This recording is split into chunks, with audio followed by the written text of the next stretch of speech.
Okay, everything's okay, audio and video wise for you, right? Yes, you look Okay, great. good. And I feel fine. yes.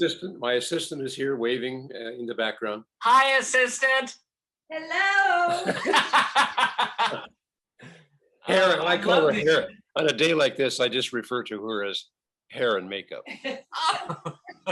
I love it. And it's vice versa when she goes on, right? Yeah, that's right. You know, I have to say before I start for a second, or maybe I started already, but I was so looking forward to today just because I enjoyed you both so much last time. Now I'm tearing up. I get too emotional. It's all those acting classes. But it just feels so comfortable, you know, just like a Well, I must say that you are a comfort inspiring person. You are a person who thinks before and during when he talks, which is lovely, and also it's so complimentary when you actually listen and respond. You know, I mean, that's the art of conversation, is it not? And yeah. that's how we would that the whole country would suddenly get into that mold, so that we learn from each other and can kind of just chill out. You know, Right. nice.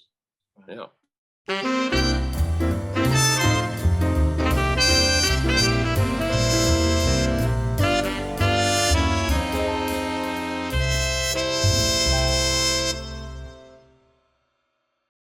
The music of this amazing man is a healing glue that brings a person together when they feel lost or found. I would, you know, or just being.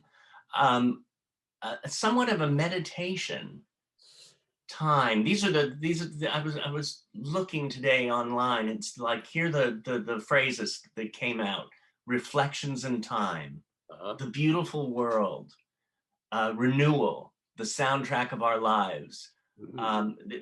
Such classics. This land is your land. Green fields. It feels like a simpler time, a time where you could take a breath and even be more in the moment. Today we have, it makes me, I was going to say smile and then fell. The founding member of the Brothers Four, Bob Flick. Bob! David, thank you very much. Good afternoon to you, and thank you for those lovely words. And you know, listening to that summary as you just announced, yeah, I guess that's where we've always been. That when we were young kids, the four of us, the original four of us, up in Seattle, that kind of spoke to us. Those were, you know, this was in the late 50s and 60s. We started, you know, this is our 60th year. So we started in 1959, 1960, and they were simpler times. When you were young, one. Well, yes. You came out of the womb playing, right? Singing, yeah, which was tough with the bass, quite frankly. So, yeah, that kind of music always appealed to us. Simple melodies, simple thoughts. But, you know, Dylan learned how to take that whole first beginning of the first 8 or 10 years of the folk revival. He learned how to take that attitude and those formats and that structure and start to fold in a little more complicated thinking, but still in simpler terms, very deceptive, you know, very simple things that still carried a message. So even though it's simple, simplistic, and easy to hear and listen and maybe sing along with, there's some substance there too. You know, there's some things to think about, and I think that's what drew us to it all along from day one. Yeah. Now, where did you all meet? Did you all meet in school? At the school, University of Washington. We were in the same the same fraternity up there, which is where the Brothers comes from. Okay. Right. Yeah. And so we would sing for campus parties and talent shows, things like that. You know, just the standard kind of MGM musical. How did you get started? Right. I love And at one of them, if you have just a minute for a story, Yes. when we were there at the fraternity, Yeah. As you may recall, fraternities, sororities were very, maybe still are, rather competitive, on campus, trying to always pledge the next golden boy, golden girl. So we got a call one day, one afternoon, Saturday afternoon, from a woman who said, "I'm the secretary for Mr. Jack Baird down at the Colony Club here in Seattle." And we said, "Oh my goodness, yes." And the Colony Club at that time was the place in Seattle for live music, and it was the nightclub in Seattle. Yeah. That's where Pat Suzuki started, as a matter of fact, at the Colony Club in Seattle. So very famous place. And we said, "Well, how nice of you to call. How can we help?" She said, "Well, we want you to come down if you have time this evening. Mr. Baird is waiting for you. We'd like you to come down and audition." Of course, it was a total setup by some rival fraternity. He didn't even have a secretary. We took it all and packed our suitcases and our instruments and showed up at the Colony Club. Hello. And it was like a movie, everything except he didn't smoke a cigar, but he did sit there and he said, "Well, kids, you're here, do a couple of numbers." Right. And he said, "You know what? I'm going to hire you. You guys can sing here on weekends." So we did for about, I don't know, what's a quarter in college? What's that, like 13 weeks? I don't know, a couple of 3 months, something like that. Right. So we sang for, I think, 2 quarters there every weekend. And I think he paid us in maybe appetizers of chips and beer, stuff like that. We didn't get any money, but we didn't care. And it was show business. And as a matter of fact, that's where we learned how to do a show. So later on, jumping to we went to San Francisco on an invitation of somebody down there to sing at the Hungry Eye Oh God, yeah. on a weekend. And we were able to do a show because we'd had the practice and the experience in that little Seattle club. That led to meeting the gentleman who became our manager, Mort Lewis, who was in the Bay Area because he managed Dave Brubeck at the time when they all lived in Oakland.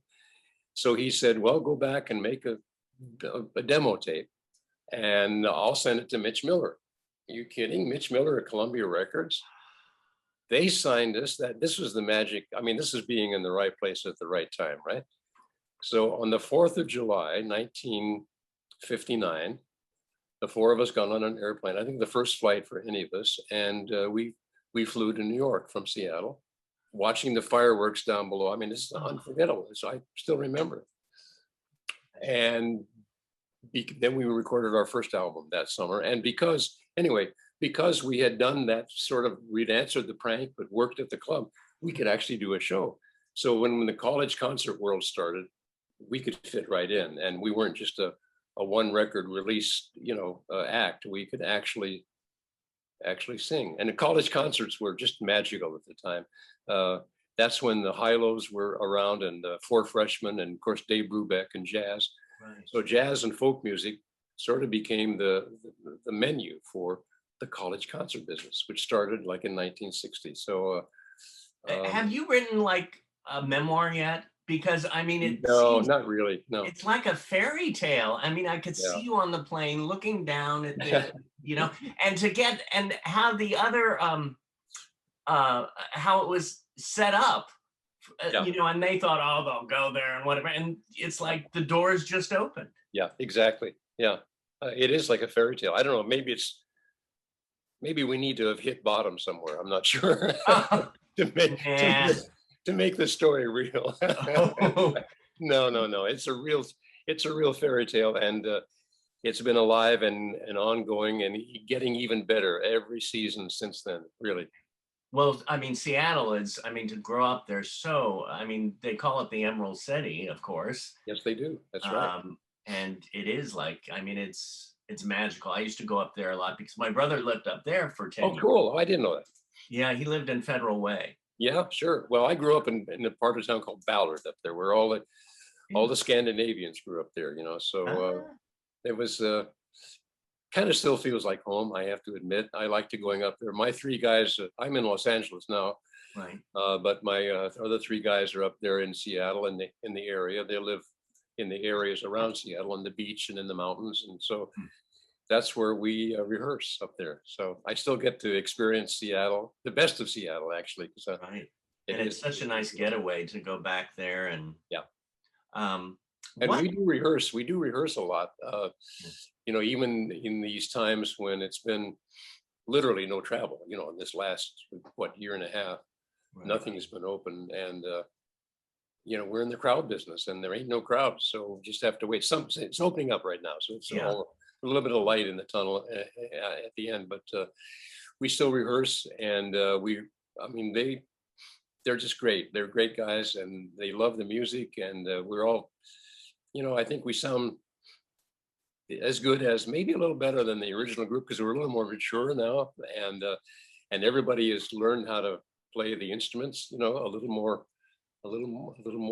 study and a little more playing, and it's just, it's still a great adventure, and Yeah. we look forward to it every time. There's no drudgery involved with this. It's to connect with people like we do, and to have people come up to us at the conclusion of a concert and say, that that made me remember my family night when my dad first played this song, or whatever. These songs. A guy came up to me in Bethesda, Maryland, and gave me a hat. And he Yeah. said, "This is the hat I wore when I was your chopper pilot in Vietnam." Oh, And I said, "Oh my God, man, you made it." He said, "Yep. And thanks to your music, a lot of our guys made it." oh, it's so true. It's Yeah. so true. And even, I woke up this morning and I started playing your music and I was like, I have to play this every morning. It starts the day off so beautifully. It just brings this calmness and sort of it centered me. I was listening to so many of your songs and of course the Winds of Green. Oh, Oh, thank you. Yeah. so beautiful. Well, that's our newest song. That's called, we call that our song for the world right now. So we're eager to get that out a little more. It's pretty timely, and it kind of expresses um, a gentle approach and a gentle consensus that I think most of the world feels right now. So I'm glad you mentioned that. Thank you. Well, and hearing that it's one of your newest songs, your voices, your songs are ageless. They're timeless. Thank you. And they have, this depth, this weight to them, which is so amazing. Well, thank you. That was actually um, the background of that song, "Winds of Green," actually is a song I wrote for an expo, and a world, um, well, sort of an eco festival in Japan. It was called Flowers and Green Festival in Nagoya, and that became their theme song. That was our song that we performed there for. So Oh, when was that? people like it in Japan a lot. This is about 6 years ago, I think it 6 was. years Yeah. ago. Yeah. Oh, this sounds great. Yeah. And I remember seeing that the groups that you were all with.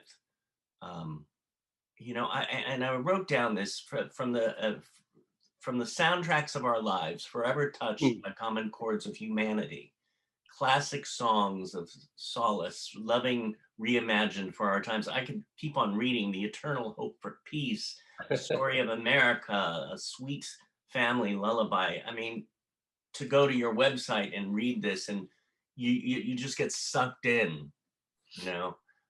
What, when growing up, and even now, who inspired you, or what inspired you? And the second part of that is, who inspires you now, or what inspires you now? Well, I think growing up was obviously, in terms of media, radio, and television, simpler times. The menu was simpler. Right. You chose the top 40 station or the classic station on the radio, or one of three networks on television. And I think being up in the Northwest, there was maybe a little sense of nature. And Woody Guthrie used a lot of the resources of the Northwest as subjects for his songs about America. "Roll On Columbia," "This Land Is Your Land," certainly touches on the Columbia Valley up there. And Burl Ives was a great friend of a very colorful gentleman in Seattle who ran he ran the fish and chips shop down in the harbor in Seattle, right where all the tourists would get onto the ferry boats, right? And Right. his name was Ivor. So this was Ivor's Fish and Chips. And Ivor became a great friend of Burl Ives, who ended up living up in Washington State in his last few years. And so part of how, it's a long story, sorry, but a part of Ivor's commercial advertising choice was that he would sing with his guitar these kind of Woody Guthrie folk songs, one of which is called Acres of Clams. I don't know if you've ever heard that song, but I've traveled all over this country, prospecting and digging for gold. I've tunneled, hydraulicked, and cradled, and I have been frequently sold. You know, this old Woody Guthrie song, Yeah. surrounded by acres of clams was the chorus line. Oh. And so he named his shop Acres of Clams. So, and we got to know him. I used to do little record pantomime stuff and all kinds of entertainment things as a kid in the Northwest. And we had a USO troupe, and we would go sing for the guys going over to Korea, and we'd sing for the men and women at the Air Force Base and all that. And so we got to know Ivor. I got to know Ivor a little bit and hung out and learned some of these songs. So I guess that's an influence for sure, you know. And I loved being on stage and you know, being able to get a laugh or get applause. You know, it's pretty cool. I was pretty shy guy. I don't have any brothers and sisters. I was the one guy growing up, and magic and record pantomime and little shtick stuff. That's how you know, I could be somebody else. And so that worked pretty well. So that's how I kind of learned about that music. And then later on, when we got to college, those songs were pretty easy to learn. And the Weavers, of course, back in the 50s, with Gordon Jenkins arranging all these great songs like On Top of Old Smoky and Goodnight Irene and So Long It's Been Good to Know You, you know, that became sort of an easy thing to sing. And that got us, you know, it got us into the sororities. So we were able to sing for the girls. What's wrong with that? Huh? Oh my gosh. We would go and serenade them at night. They would come out on their sleeping porch and wave to us. And I mean, how happy days was that? I mean, it's so simple and so kind of innocent, you know. Yeah. So yeah, those were some of our influences. Just easy, simple songs to learn, and it's the kind of music that still connects with people to the degree of or to the extent of everybody. I would give the concert, you know, we do like a 90-minute show, right? I would say within 20 minutes, the audience is singing along, because it just is that kind of environment. As they hear, and we start with maybe a little bit of calypso medley like Yellow Bird or Jamaica Farewell, and then we do, you know, Where Have All the Flowers Gone, or, you know, and then we finish up with Try to Remember and all of that. So at the end of the night, everybody's singing along. So that's how it started, and it still continues. So whenever you're performing, it'll be on your website where you're going to be. Yes, it will. When the performing gets back up and running, that is correct. And there's some things beginning to happen later this year, 2021. And Washington State is, well, many states are like open now, so that's nice. And it's really up to you know, it's up to the venues. It's a challenge for them, to those who have not kept their staff around, you know. They've got to staff up again and get up and running, because they've been restricted. Maybe some state says, okay, you can run with 20% of an audience. Well, they can't do that. And so now they're starting to get back online. We've got some stuff in Florida in November, and that's all good. We're in Arizona in February, January, stuff like that, you know. And maybe back to Thailand, as I mentioned to you before. Right. We might be heading back there. You know, and it's interesting because I heard of some of the wonderful clubs in LA have shut down, but there's still other ones that are going, like the Catalina Jazz Club. Absolutely. Yeah. So, you know, you were talking about singing at the sororities and all of that, and I'm going to throw out a name, and whatever comes to your mind. Okay. Lonnie Anderson.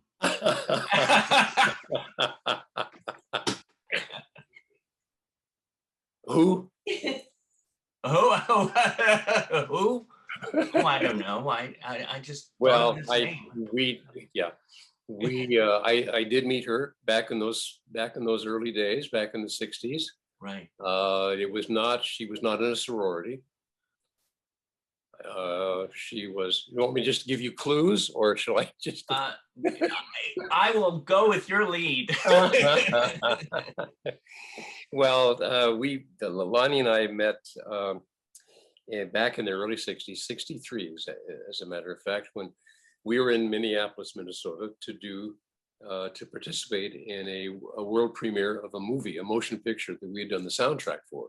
Right. The Brothers Four did this theme song to 55 Days at Peking, a movie with Charlton Heston and Ava Gardner and I don't know who else, a lot of people.